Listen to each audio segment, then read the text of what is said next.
안녕하세요 보라미 여러분, 프로파일러 김정률 PD입니다.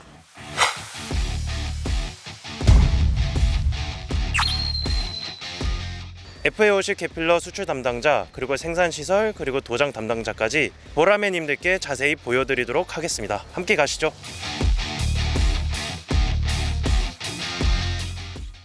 저희는 현재 지금 FA50 GF8호기 도색 현장에 나와 있는데요. 도색 담당하시는 분은 저희가 처음 뵙는데 한번 인터뷰를 진행해 보도록 하겠습니다. 안녕하십니까. 카이에서 근무하고 있는 이학태 수석 기술원이라고 합니다. 반갑습니다. 개필러는 회색이 주색처럼 보이는데 유독 하부가 조금 진한 그레이 색깔처럼 보이거든요. 거의 다 도색은 다 끝난 상태에서 비닐만 벗기는 거죠. 전체적인 이제 외부 도색은 다 끝나고 국기, 각종 마킹들, 호기 번호, 폴란드 국기 이런 것들이 최종적으로 다 입혀진 상태에서 마스킹을 제거하는 상황입니다. 아직까지 이제 마스킹 일부가 떨어지지 않은 상태고요. 지금 마스킹 제거를 하고 있기 때문에 곧 저 형태가 드러날 겁니다. 도장의 형태를 좀 결정짓는 과정이라던가 시스템 좀 궁금한데요. 일단 우리 카이에서 폴란드 공군에 먼저 몇 가지 안을 제시를 합니다. 그 안을 가지고 최종적으로 폴란드 공군에서 이 안으로 해주세요 라고 결정이 되면 그 안을 최종적으로 도장 도면에 적용을 하게 됩니다. 이 디자인이 어쨌든 폴란드가 가장 선호하는 디자인이라고 맞습니다. 보면 되겠네요. 러시아 기체는 또 하늘색인 경우가 좀 있더라고요. 맞습니다. 그게 또 어떤 차이가 있는지 설명 좀 부탁드릴게요. 전투기는 각 나라의 지형, 환경, 기후 특성에 따라서 설계에 반영이 됩니다. 예를 들어 산악지형, 사막지형, 바다 환경 이런 것들이 최종적으로 반영이 되고, 그 다음에 임무 환경, 그리고 공군의 요구 조건이 최종 반영되어서 디자인이 결정되게 됩니다. 그래서 어느 사진을 보니까 실제로 기체가 날고 있으면 잘 안 보이더라고요. 그런 형상을 일부러 구현을 합니다. 그러면 도색의 마무리까지 걸리는 시간? 총 걸리는 시간은 항공기가 입고돼서 마지막 검사까지 하고 요 문을 나가는 순간까지가 한 14일 정도 소요됩니다. 한 대 도색하는 시간은 얼마나 걸리는 편인가요? FA50 GF 같은 경우 순수하게 이제 외부에 도색을 하는데 걸리는 시간은 약 3시간 정도 소요가 됩니다. 생각보다 그렇게 오래 걸리는 것 같지는 않아요. 순수하게 도색하는 시간만 그래 걸리고, 그 도색을 준비하는 과정은 몇십 배가 들어갑니다. 항공기가 처음에 입고가 되면은 첫째 페인트나 그 다음에 손상을 방지하기 위한 마스킹을 합니다. 예를 들어서 저기 보이시는 캐노피 쪽 트랜스페런시, 그 다음에 레이돔, 안테나들, 그 다음에 글래스류들 이런 부분들에 대해서 전체 마스킹 작업을 진행을 하고, 항공기 외부 표면에 보면은 그동안 이제 조립 과정을 거쳐오면서 오염된 부분들이 많습니다. 그런 부분들에 대해서 스카프 샌딩을 진행을 하고, 그 샌딩이 끝나면은 오염된 외부 표면하고 기타 내부에 들어가는 더스트들 이런 것들을 제거하기 위해서 항공기 세척 작업을 진행하고, 그 다음에 탑 코팅, 그러니까 외부 도장이 항공기 표면에 잘 붙어 있을 수 있도록 하기 위한 프라이머 작업을 진행합니다. 프라이머 작업 후에 이제 외부 도장을 이런 이제 형태로 그레이색이 나게끔 하고, 각종 주기들 마킹을 최종적으로 적용을 합니다. 이런 도색하는데 충원되는 인원은 총 몇 명이 돼요? T50 계열 같은 경우 총 7명이서 한 팀을 구성해서 작업을 진행하고 있습니다. 7명의 작업자가 동시에 작업을 한다고. 7명이 동시에 다 뿌리지는 않습니다. 뿌리는 사람은 한 2명에서 3명 정도, 나머지는 그 옆에서 같이 보조를 해주면서 조력을 해주는 그런 역할도 해주고 하고, 그래서 단 팀이 되는 겁니다. 팀워크가 상당할 것 같은데. 맞습니다. 서로 회식 같은 것도 많이 해. 그런 관계도 많이 가져야 되겠죠. 그럼 또 궁금해지는 게, 일반적인 도료랑 전투기에 칠해진 도료랑 완전 다를 것 같거든요. 기본적으로 내식성, 내마모성 이런 부분들이 일반 우리가 쓰는 도료보다는 월등히 뛰어난 걸로 알고 있습니다. 열에도 강하고 물리적인 충격에도 강하고. 그렇죠. 전투기는 높은 데까지 올라갔다가 내려왔다가 그 다음에 저속일 때도 있지만 고속일 때도 있습니다. 속도, 고도 차이 그런 상황들이 많기 때문에 일반 도료하고는 틀린 특성을 가지고 있습니다. 이런 도료를 만드는 업체도 좀 궁금해지긴 하는데, 저희들이 이제 사용할 수 있는 도료는 밀스펙에 등재된 도료를 사용할 수밖에 없기 때문에, 그래서 현재로서 다 이제 외국에서 수입해서 사용을 하고 있습니다. 코로나 때도 수급하는데 문제가 있어요. 수급에 많이 문제가 있었습니다. 그쪽 업체도 마찬가지로 잘 안 돌아갔기 때문에 수입을 하려고 하면은 기존보다 몇 배의 시간이 더 소요가 됐습니다. 국산으로 전환될 일은 없을까요? 충분히 필요하다고 생각합니다. 지금 현재 일부 업체들에서 국산화를 준비하고 있습니다. 비용이나 운용성이나 훨씬 좋아지겠죠.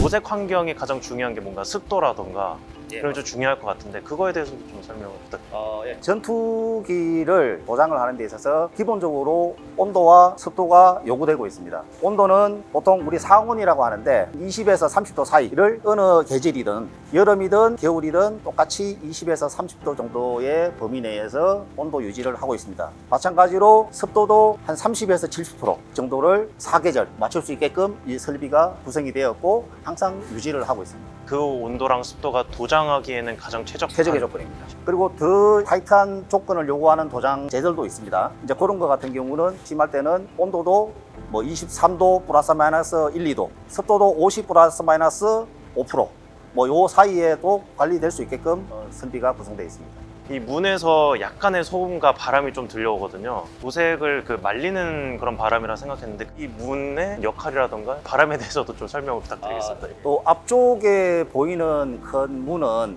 양쪽으로 오픈이 되게끔 되어서 항공기가 입고되고 출고되고 그런 역할을 하는 것이 제일 크고, 그 다음에는 요 보면 타공판들이 이렇게 설치가 되어 있는데 타공들은 뭐냐면은 위쪽에서 에어가 내려옵니다.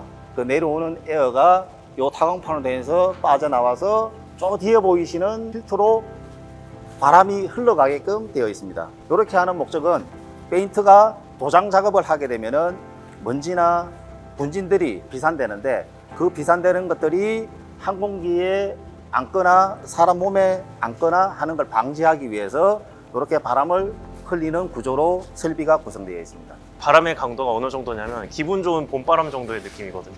네, 맞습니다. 그래서 여기서 일하면 기분이 좋아질 것 같은 그런 느낌도 좀 드는데요. 뭐 힘든 부분도 있고 느끼기에 좋은 부분도 있고 양단에 좀 단면이 있습니다. 또 전투기에 새겨지는 뭐 글씨 아니면은 뭐 각종 사인들이 있지 않습니까? 예. 이런 것들이 좀 규격화돼 있는 건지 그것도 좀 궁금하거든요. 일반적인 마킹은 국제 기준 및 정해진 도면 기준에 따르고 각 나라별 요구하는 조건들이 있습니다. 그 조건들을 반영해서 최종적으로 설계에 적용되고 우리 항공기에 직접 적용되게끔 되어 있습니다. 그 도색에도 되게 피하 식별이 좀 중요할 것 같다라는 생각이 드는데요. 예, 맞습니다. 피하 식별의 가장 중요한 부분이 저 마크라고 보면 될까요?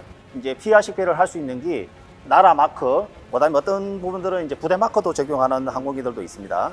그다음에 이제 저기에 있는 호기 남바, 이런 것들을 가지고 이제 아군이다 아니면은 이거 적군이다, 이걸 구분할 수가 있습니다.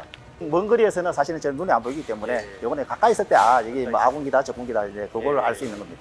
도료를 골고루 분사해서 칠하는 게 가장 중요하다고 들었거든요. 예. 조금 설명을 부탁드릴게요. 전투기가 요구하는 두께 조건이 밀리미터 단위로 환산을 하면은 한 0.05에서 0.2mm 정도가 됩니다. 서로 좀 얇은 그 두께인데 이제 사람이 전부 다 이제 작업을 손으로 이제 스프레이를 하다 보니까 맞추기가 상당히 어렵습니다. 그래서 단연간의 숙련된 기술과 노하우를 요구를 하게 됩니다. 이게 두께를 유지하는 이유가 있을까요?